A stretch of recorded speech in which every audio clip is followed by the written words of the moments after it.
Monsieur le vice-président du CSPJ,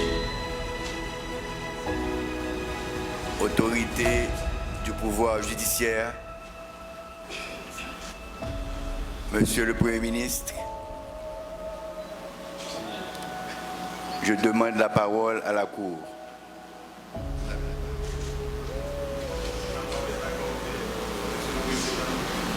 Merci, honorable.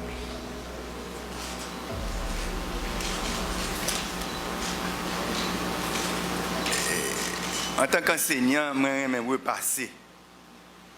Et je vais repasser 2-3 articles de Constitution qui parlaient de conseil électoral.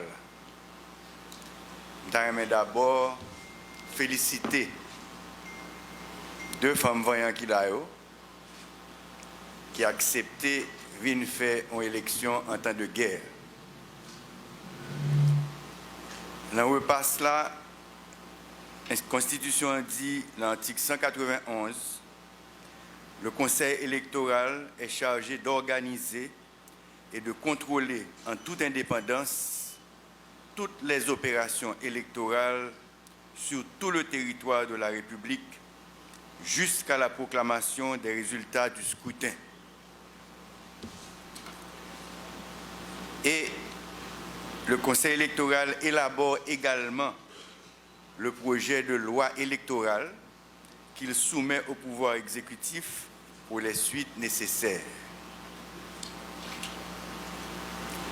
Il dit tout, le Conseil électoral s'assure de la tenue à jour des listes électorales. Ensuite, il dit, les membres du Conseil électoral ne peuvent occuper aucune fonction publique ni se porter candidat à une fonction élective pendant toute la durée de leur mandat. En cas de démission, tout membre du Conseil doit attendre 3 ans avant de pouvoir briguer une fonction élective. Ensuite, dans ça que je me trouve avec Pidu, le Conseil électoral est le contentieux de toutes les contestations soulevées à l'occasion soit des élections, soit de l'application ou de la violation de la loi électorale, sous réserve de toute poursuite légale à entreprendre contre le ou les coupables par devant les tribunaux compétents. Ça, si on repasse, que je pensais que tout membre du Conseil électoral connaît par cœur. Ça que j'ai surtout besoin de dire, c'est que l'année 2025, là, nous gagnons un calendrier qui est très serré. Et le calendrier a commencé depuis mois dernier, depuis l'installation 7 membres, qui c'est inventaire, visite, écriture de règlement interne, pour que nous connaissions qui gens que nous avons fonctionné en dedans, pour éviter toute friction. Calendrier politique, conseil présidentielle de transition, c'est que nous avons 3 rotations. Nous avons une rotation côté c'est moi le président conseil là.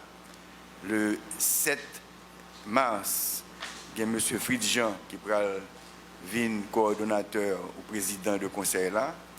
Et le 7 août, il y a M.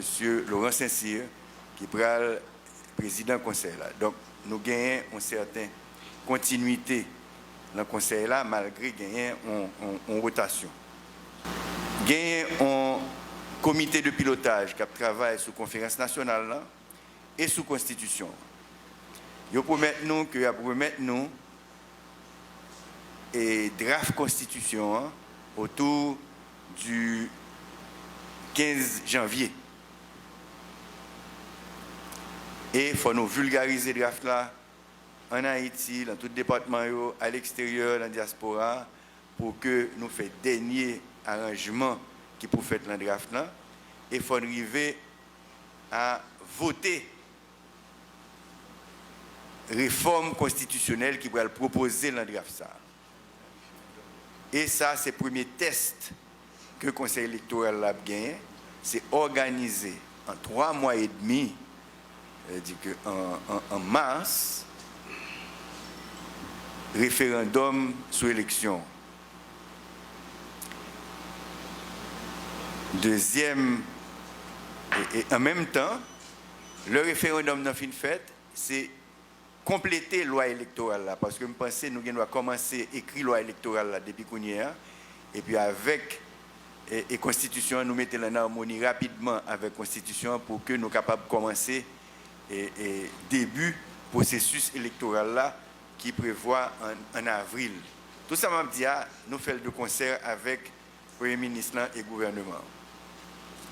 Donc en avril, nous avons début processus élection pour qu'en novembre-décembre, nous ayons élection générale. Et en janvier, nous faisons deuxième tour. Et le 7 février, nous avons des élus nationaux et des élus locaux. Il y a un pile monde qui dit que son gros défi, que il y a un pile date qui est capable de ne pas respecter, mais date que nous mettons, si on ne pas respecter, et est obligé de respecter. Si nous voulons arriver le 7 février 2026 avec un autre pouvoir. Jusqu'à présent, nous gagnons un pouvoir qui fait selon un accord de la société. Et le Conseil présidentiel de transition, il garantit une certaine stabilité politique parce que majorité force politique et sociale dans le pays, il y a là-dedans. Et c'est pour ça que depuis 6 mois, on n'a pas de manifestation politique, on n'a pas de policiers qui manifestant gaz, etc. Donc ça a montré qu'il y a une certaine stabilité. Ce n'est pas une stabilité sécuritaire, c'est une stabilité politique. Et l'État bon que stabilité ça a continué pour permettre que l'élection en fait. Mission pas nous, exécutif là, c'est pacifier le pays. Et pacifier le pays, il demander répression et il demander accord de toute population qui peut participer dans l'effort de pacification du pays. Pour que tout le monde dise, même Jean Dessalines dit vivre libre ou mourir, même Jean Kounia, nous ne sommes pas libres. Nous ne sommes pas libres. Nous sommes capables libres d'esprit, mais nous ne sommes pas libres de mouvement.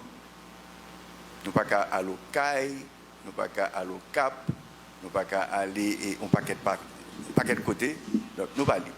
Donc il faut que tout le monde participe à l'effort de guerre ça, pour que nous joignions un pays côté nous libres et souverains. Donc, moi, je pense que le conseil électoral qu'il a, il a un pile effort pour le faire. Nous-mêmes, gouvernement, avec le conseil présidentiel, là, nous mettons toutes les ressources disponibles dans l'État pour que vous réussissiez. Parce que réussite, c'est réussite pas nous. Nous avons assuré que ça dit nous faisons, zone que vous voulez sécurité, nous baillons sécurité à la-dedans.